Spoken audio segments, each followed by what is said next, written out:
There's a new British invasion in rock and roll coming to the U.S. We're talking with Ben Thatcher from Royal Blood today, getting the altered view.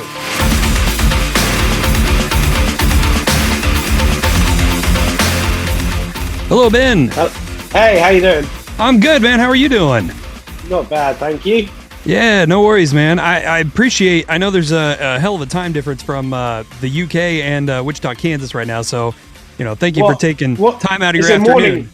Morning time for you? Yeah, morning time. It's about 10:20 in the morning right now. Well, good morning to you. Well, good afternoon to you. Thank you. Thank you for coming on the Altered View podcast. You guys are priming up for a new album release, and I'm really excited to talk to you because there's some interesting textures and sounds I'm hearing from Typhoons that really has me intrigued as to where you guys are going to fit in the rock world coming up with this. Yeah, I mean, this album, we decided to take some risks and evolve a little bit and lend some influences of kind of some more disco and dance music that we're really into, and took a lot of inspiration from like the French dance music with Justice and Daft Punk, because we listen to those bands and they make you move, but also they're heavy and they have riffs. Justice are almost like a metal band that play keyboards. Really? Okay. To me, and it's just rad. And I think with the rock world, we don't want to box ourselves in.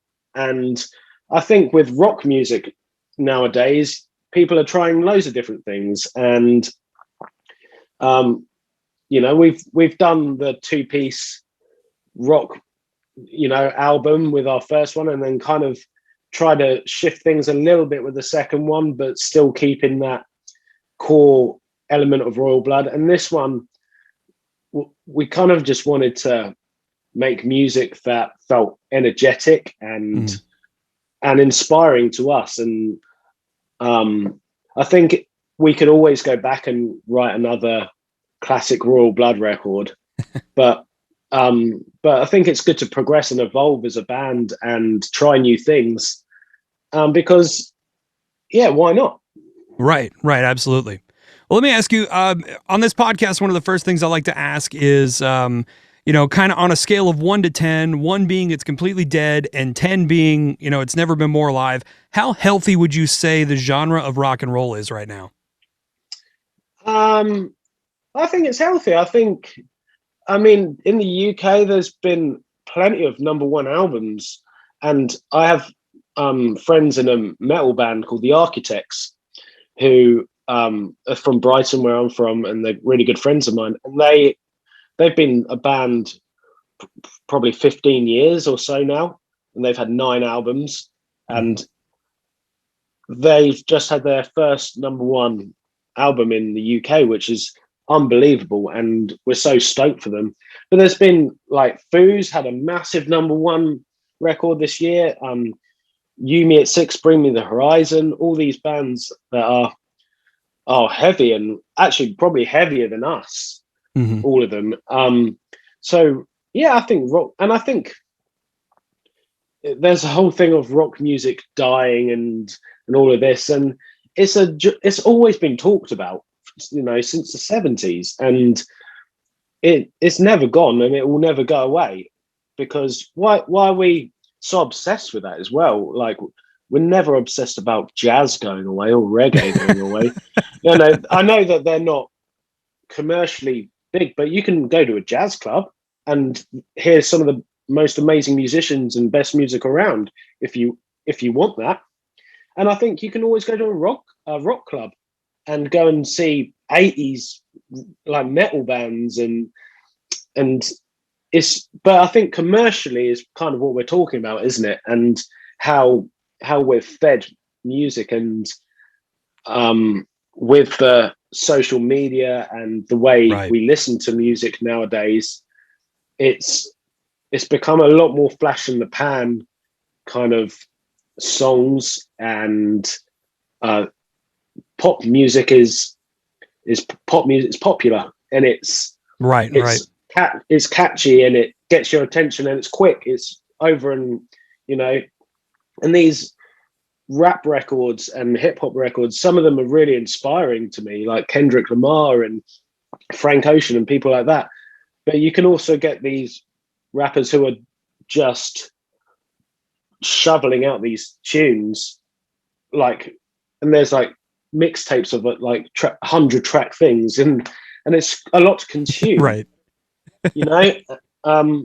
But I think with rock music, it's old school, and there's people like kids love rock music, and it's got energy, it's live, you know. You've got kids wanting to play guitars and play drums, and it's loud, and you're in the room together, and it's jamming, fun, and they'll always be there. There's been a lot of conversations I've had lately about there's a lot of rock inspiration right now. Maybe not necessarily rock bands in particular, but in hip hop and pop especially, you're seeing a lot of rock inspiration in a lot of the music you're doing. You're seeing it a lot with Kenny Hoopla, who's working a lot with like Travis Barker here in the U.S. Machine Gun Kelly put out a straightforward pop punk record. Yeah. And I mean, there's a vibe that it seems like the popular culture in music is starting to latch onto with rock that you can't get in any other genre. Absolutely. I mean, I grew up through the new metal and pop punk phase where you had Blink-182, Sum 41, but then you had Korn, and you had Linkin Park and Limp Bizkit and all of that going on. And all of that for me was exciting. I loved those. I loved that era of music growing up. I was totally like immersed in it. It's what, you know, it's how I cut my teeth playing drums, listening to those bands. And I think it's because it's fun. That music has an energy, and you see like Machine Gun Kelly, and whatever you think of his music, he's got this energy and this like likability, and people latch onto that. And nowadays, you can't just be a musician. You have to be a personality. You have to be a character for you to be popular, I guess. And these guys are doing it, and they've caught on to what they like about that type of music, but also bringing in another generation who are going to listen to it. Right. You know, something here in the U.S. that it might seem odd to us, you know, there is almost this kind of constant conversation, you know, with like Gene Simmons and, you know, some of the old school, you know, the old guard rock guys saying, oh, it's dead, it's gone, it's, you know, it's not a real thing anymore. In the UK, though, and in Europe in general, like you said, there were several #1 rock records, and not just like #1 on the rock charts, like in the full-on pop charts, like #1 records in Europe and the UK. It almost seems like there's a different, I don't know, acceptance to rock, you know, across the Atlantic, maybe? I think, I mean, yeah, I don't really know. I think there's so many American artists at the moment doing all kinds of different things that it's hard to, there's so much going on, and there's so much music, and it's mainly, what's the word? Occupied by like your Billie Eilish's, your Taylor Swift's, sure, and that kind of following, and where it used to be the rock bands. It used to be like the Foos, or, you know, I don't know, right, Nirvana or whatever. Well, you see a lot more like alternative led kind of artists that stand out above everyone in the U.S. and alternative over the last few years, I guess, has kind of had more of a pop vibe to it. But it's like you said, you know, the sound is kind of progressing in a different direction now. And what's interesting to me is, you know, everyone talks about the British invasion back, you know, when the Beatles, you know, came to the U.S. and stuff. It's almost happening again with rock artists, because you've got you guys, Bring Me the Horizon, Asking Alexandria, Architects. Like, there's this huge infusion of British bands in particular, you know, breaking their way into the rock mold over here in the U.S. with a completely different sound than what we've been used to. Absolutely, and I think that there's a space for it. I think there's kids in America who love that type of music and are excited about these bands coming over and playing. And yeah, there's just a gap, I guess, a gap for them, and that's wicked. It's great. But also, I think, like I said, the way we listen to music now, with you don't have to buy a record, you don't have to be into one thing anymore. Because I mean, we probably grew up with, you go and buy a record and you kind of box yourself into, well, I love this, and I love rock music and all this. But now you just pay a subscription and you have everything. Right. And you can be influenced by everything, and you can hear all these things and make a judgment, and you can go on Twitter and say how much you hate it or whatever, which is a total new thing for artists.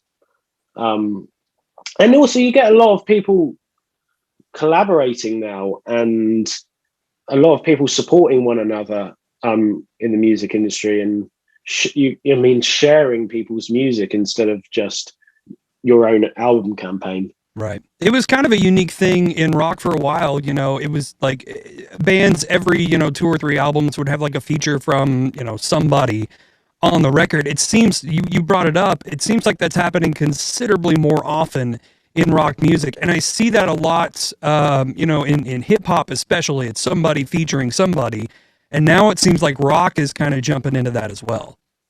Yeah, I think with that is having the support and the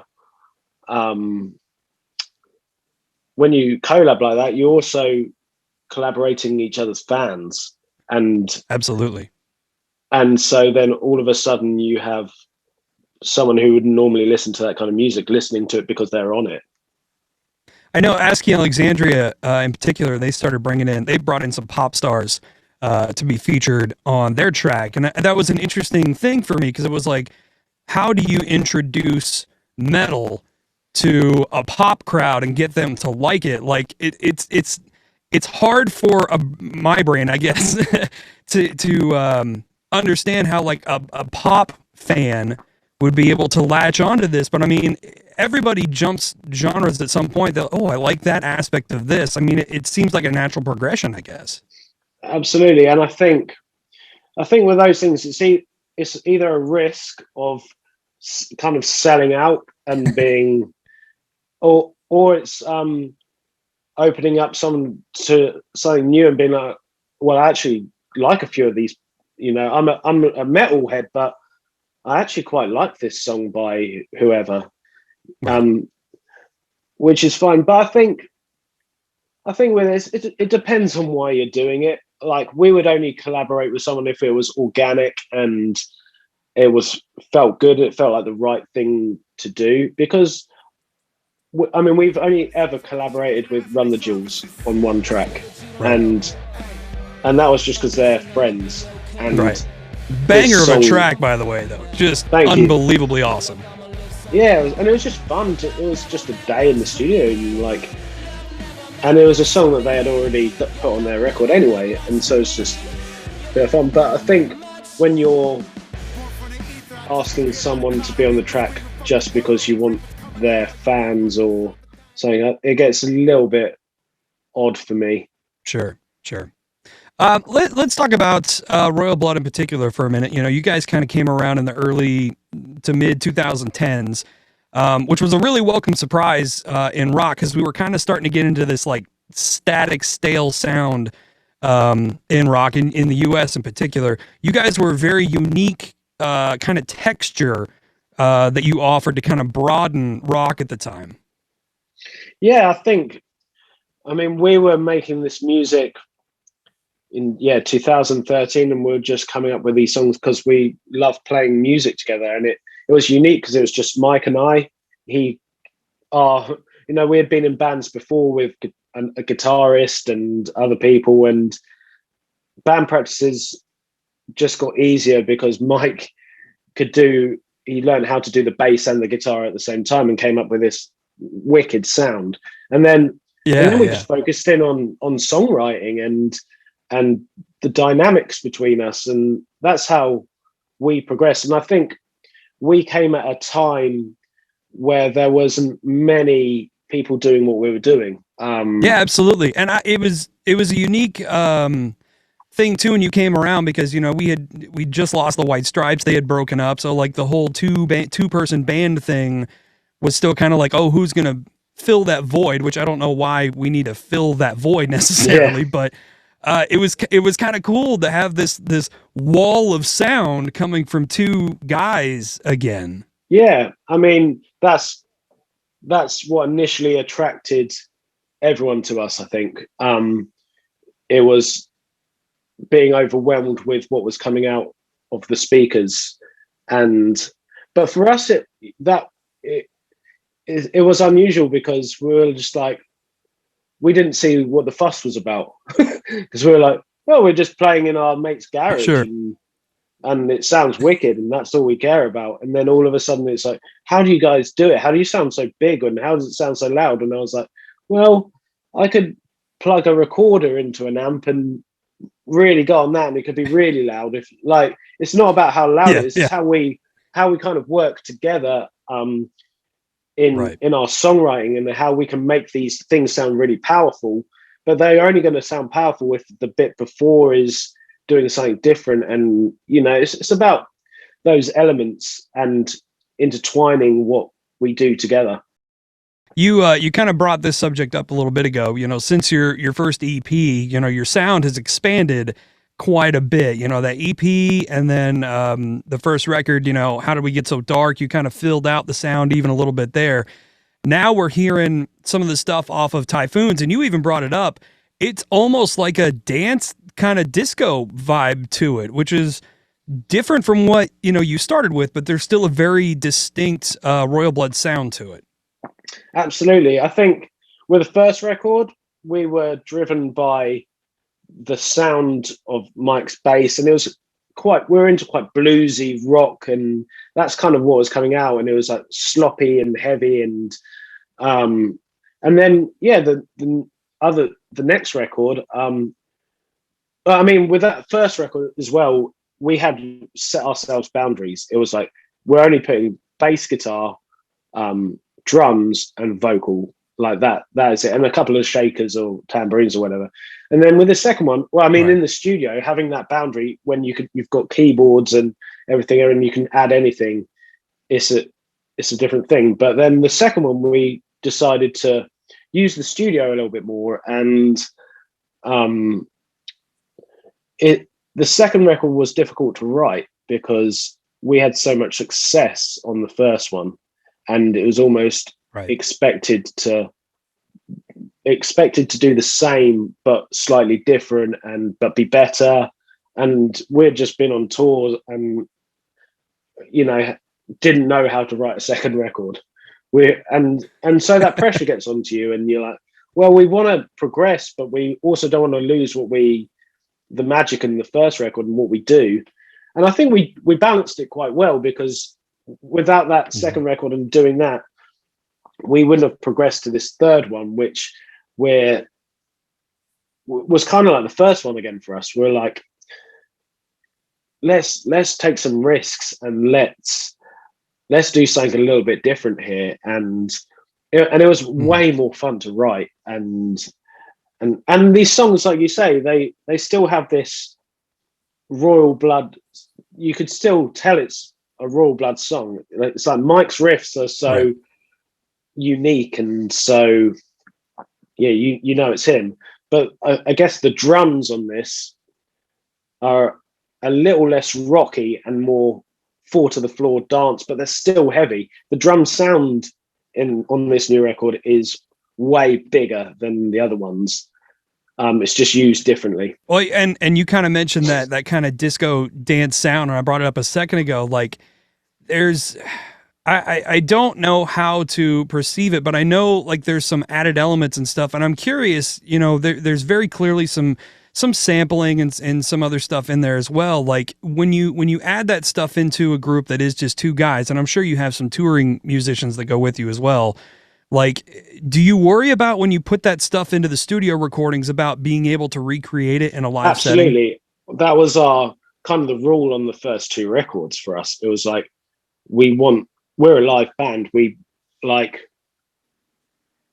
we're in a band because we make these records because we want to play them live, and we want to give people the satisfaction of live music again and feeling that energy. So with this one, it was, we still wanted to have that in the back of our minds, but we also wanted to experiment and do some things differently. And I think we're always about adding things until it's too much, and then thinking about what the song really is and what it needs, and then we start just taking away as much as we can, until it's just the essence. So all these like synth bits and stuff were things that were, when we took away, we're like, it's not as good without them. Mm-hmm. And so in that recording studio where Mike could play everything and then go and play a bass, and it all goes on. And then it's afterwards where we go, how are we going to do this? And it's then working out the best solutions, which is kind of what we've always done, is working out, right, getting ourselves into a muddle and then working out, right, how do we do this now? How do we do this live? And it's fun. And we're going to, we toured the last record with 2 backing singers who were wicked. Okay. And and so once we were a little bit anxious about doing that, because like people know us as Royal Blood, as 2 of us, and we realized that having them, it sounded better and it didn't really bother anyone. And we were like, cool, well, now we've done that, let's see where else we can do. And we've got we've just started like rehearsing and getting these songs together, and we have a friend who he's an amazing keyboard player, and he's doing everything that he can. But there's like, it's not just like keyboard parts, it's all like weird noises and stuff. But we want to give, when we go out on stage, we want to give everyone a live experience. So there's no backing tracks, no laptops, no click tracks. It's all like, we're there together and we're going to play together and feed off each other. And I think that's what makes it so attractive to us and so much fun to tour. Yeah.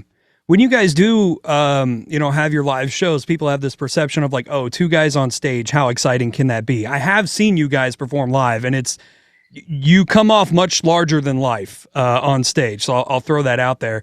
But I would imagine, adding the backup singers, adding a keyboard player too, that's going to help you now even fill out the stage even more and look even bigger, even though it is still just you and Mike.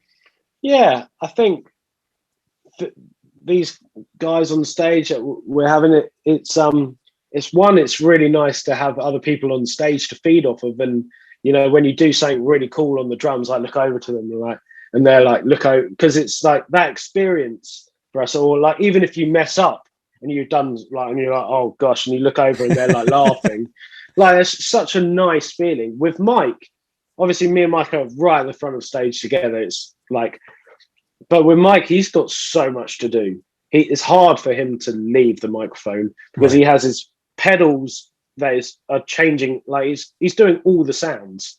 So he's the magician basically. He's just trying to do all this, and then he has to remember the lyrics and then get it in tune. And you're doing this all in front of however many people, and it just takes time to get used to that and become better at that. But yeah, definitely, it will definitely help like filling the stage for sure, and just making it a better live experience for everyone. I know you're one of the bands now that has released a record during this whole unpleasantness pandemic thing. And I know, are you guys still in a lockdown in the UK, or have they lifted that now? We're in stages of it being lifted. Okay. But yesterday the pubs opened, and I'm hallelujah. I'm just on the verge of coming out of my hangover right now. But yeah, it was brilliant. Got to see all my mates. It's in a pub garden though. You can't be inside at the moment. Sure. But yeah, next month the restaurants are due to open. But it's funny actually. Yesterday, the things that opened were hairdressers, pubs, pub gardens, zoos, and I can't remember what else. But they were the trilogy. So if you got to a pub, had your haircut, and got to a zoo yesterday, you're an absolute legend. You're living the whole experience. That's it. That is it. Well, I know, it's been it's been an odd year and some change now for everybody, but you guys are now one of the bands that are going to release a record during a pandemic, because I know Typhoons comes out end of the month, and I don't anticipate things just opening up all of a sudden, before then. I would imagine this has been written and more or less done for a while now. Like, what was the conversation, the process of like, when do we release this record? Because normally you would release it kind of in a tour cycle situation too. Absolutely. It's a strange one, not releasing when you can't be with your fans. It's strange. But what happened was we came off tour and started thinking about the next record in January 2019, and we did our first track. We went out with Josh Homme and recorded a song called Boilermaker, which has just come out today. I was going to say, it just came out today, and I just watched the video for it. It's great, isn't it? Yeah, it's fantastic. Oh, it's so fantastic. Yeah, we're stoked about that. So we did that in January 2019, and then we're kind of wondering what we should do, and we're searching for the sounds and a direction and trying lots of things. We went back on tour for a little bit. During this time, Mike got sober. Awesome. Which totally changed his aspect of life, and it was strange him not drinking on stage, and he didn't know if he could what it would come to really. Right. But he became really focused and really creative, and a lot better person for it. But yeah, so we kind of then had an album. Troubles Coming was the kind of the song that came along and was like, this is a bit of a different version of Royal Blood that we were going to pursue, and it had these string parts, and it was something that we're digging and we're excited about. And so once that came along, then we kind of had a batch of songs, and we went into a studio in London, and it was in March, and we started recording this album. And halfway during that was when the lockdowns happened, and everything, we all had to go home, and we had recorded half this album. But we have a studio in Brighton where Mike kept on going to, just to, we had this album that we didn't know when we were going to be able to finish it, but Mike was going to the studio and just writing and sending me things, and we kind of had this extra time where the album was due to be released, in, I don't know, it was the fall of that year of 2020, but because everything was up in the air and no one knew what was going on, we kind of just took a step back, and it was a time where we could reflect on what we were doing. And also we started writing these songs that we felt were better than a lot of the songs on the record. Interesting. Okay. So Limbo revealed itself, Typhoons revealed itself, Mad Visions, and Oblivion. And these 4 songs, so we had these 4 songs and went back into the studio when it was safe to. It was like September time. We recorded them, and we were like, wow, imagine this. It just totally changed the record. Imagine this record without those 4 songs on. It's mad. And so, we had this extra time where we could reflect and really think about when we wanted to get music out. But we also want to tour it,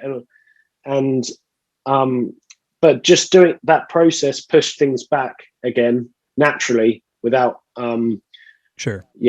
without us thinking that we had to have a deadline and put it out then. And it just things haven't really stopped for us.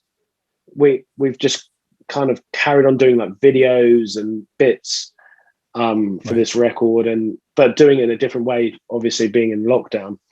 But yeah, having to use your imagination for videos where you can't be in some of them, or they have to be, I don't know. But it sucks not being able to, like now, not being able to release this album with fans and be playing these songs. Right. But music has to be released, and it's kind of an antidote for us, for this shit time that we're going through. We can at least put out something that's going to bring people joy, and yeah, we hope people enjoy it. Through this whole thing, you've seen bands especially get very creative with what they've been doing. When everything kind of first started, you saw a wave of bands that were like, we're bored, let's do a cover song. So there was this wave of cover songs that came out for a while. And then you saw bands start doing, some interesting, Zoom collaborations and stuff like that. And I think honestly, out of this, kind of like you said, you've seen a little more creativity, a little more, stop and think and process kind of stuff from bands. And now we're getting albums like Typhoons, which has a completely different yet still, in the pocket for your sound kind of album, and other bands especially that are releasing music that's like, hey, it's different, but it's exactly kind of where I wanted this to go. And I see this trend now with bands that are like, now that they took the time to stop and really think about it and focus what they're doing, they were able to release the record that they wanted to, as opposed to necessarily the record that they had to. Yeah, absolutely. And we all know that that's the music business. It needs to churn things out, and it needs to, if it's an artist, you want to keep your energy up and you want to stay relevant. And so that's why you release quite quickly, and you're always on tour, and it's a non-stop process. But when you have to stop, when there's you really, you're able to take a look at what you're doing. And also with Typhoons, is we really wanted to focus on other things rather than the pandemic, and we didn't want to write an album about what was going on. We like, none of the lyrics or anything like that are about the last year and how shit it's been, because why does anyone didn't want to rub salt in the wound? Exactly. And why does, when we get to play shows again and everyone gets to be in the same room, why do we all want to be reminded of the time when we couldn't? Right. Performing a track 5 years from now, and it's like, remember that time we were all locked inside for a year? Yeah, exactly. But there is, in being an artist, I think we're very lucky that we can still create in this time where people, some jobs they physically can't do work, and to be a creative, you can write about whatever you want, and you can, if you want to write about the lockdown and how that's troubling your mental health or whatever, it's a great thing to be able to release out of you and to express, because many people are probably feeling the same. But it's also, there is a time to stop that and to party and to make you feel good as well. Yeah. We mentioned, or I brought up a little bit ago, some other bands that are putting out some music as well. Who would you say in the rock industry right now is kind of at the forefront of this progression of sound? Like, who are you really, really digging in rock music right now? It's a good question. I really enjoyed the Strokes' latest record. Yeah. I thought that was brilliant. I actually really enjoyed the Foo Fighters' latest record as well. I thought, there's some great songs on that. I had my misgivings on that album, but I'm more of like I don't know. I'm stuck in the 90s with the Foo Fighters, I think. That's just me, though. No, but I feel you there. And it wasn't until we toured with them is when these songs came alive that were on the albums that I thought I didn't like as much. Right. You know what I mean? Obviously, when your Everlongs and your Learn to Flies, you have such a an attachment to because of that. And it's difficult for bands like Foo to release music because everyone wants that album, or and you want to play the new stuff or whatever. But I think they've been really creative with this latest record, and it grew on me. I really enjoyed it. I'm gonna have to listen to it a few more times. It's not that it's anything that I don't like. I genuinely like the record. It's just it wasn't what I expected, and I think that kind of that threw me for a loop. And maybe I just need to spend more time with it. Absolutely, yeah. And it's just one record. Absolutely. That you don't need to love if you don't like it. That's fine as well. The Architects' latest record is kind of more poppy than they've ever gone. It's got more of a Linkin Park type melodies and stuff to it. But they're definitely pushing that metal like rock thing, and I would say at the top of the game there. Bring Me the Horizon are nuts. I don't know what they're up to. They've got baby metal on their record, and they're just doing whatever the fuck they want to do, which is wicked. Like, it doesn't have to be to everyone's taste, but I love that they're just going out there and doing whatever they want to do. If there's one band that embodies that kind of old school, like, I don't give a fuck what happens around me, like, mentality, like that whole rebel cause or whatever from like punk rock into the 90s and stuff, like Bring Me the Horizon is absolutely at the front of that, because like you said, they don't care. They're going to do what they want, and I think they're proving right now that kind of attitude is paying off for what they're putting out there. Yeah, absolutely. They've got an incredible fan base who will love whatever they put out, probably because they're creative, and they've come from being this real hardcore band to, they've progressed as a band and have tried loads of different things, and it's wicked. Yeah. Well, man, I really appreciate the time. I know you've got some other things that you've got to get done today, because I mean it's late in the afternoon, so you got time to get some stuff finished and then hit the pub again. So That's it. Well, Ben, man, I really appreciate your time. Typhoon's coming out end of the month.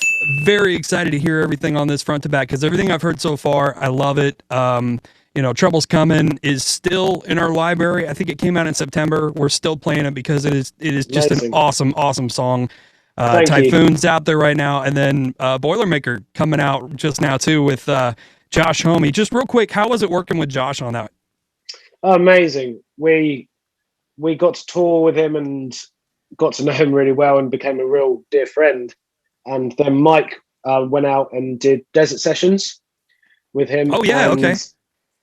And kind of saw him in his producer role and how he worked there, and it was kind of our go-to. He was, we love his band and we love his songwriting and his production, and thought it was a great fit, and just spent a couple of weeks with him in the studio, and he's just brilliant. He lets you do what we want to do and encourages us to go wild, and yeah, it's just, he's brilliant. Awesome. Well, he's on my bucket list of people to meet. I've never had the opportunity to. So, if you could hook a brother up with, some digits or something, I would love to meet Josh Homme. He's wicked. Well, Ben, man, I really appreciate your time. Typhoon's coming out end of April. I believe April 30th, right? Yes, April 30th. Yeah. April 30th, the disco dance rock record. Yeah. From Royal Blood coming out April 30th. Ben, thank you so much for jumping on Altered View with me, man. It's been a blast. Thank you. Take care.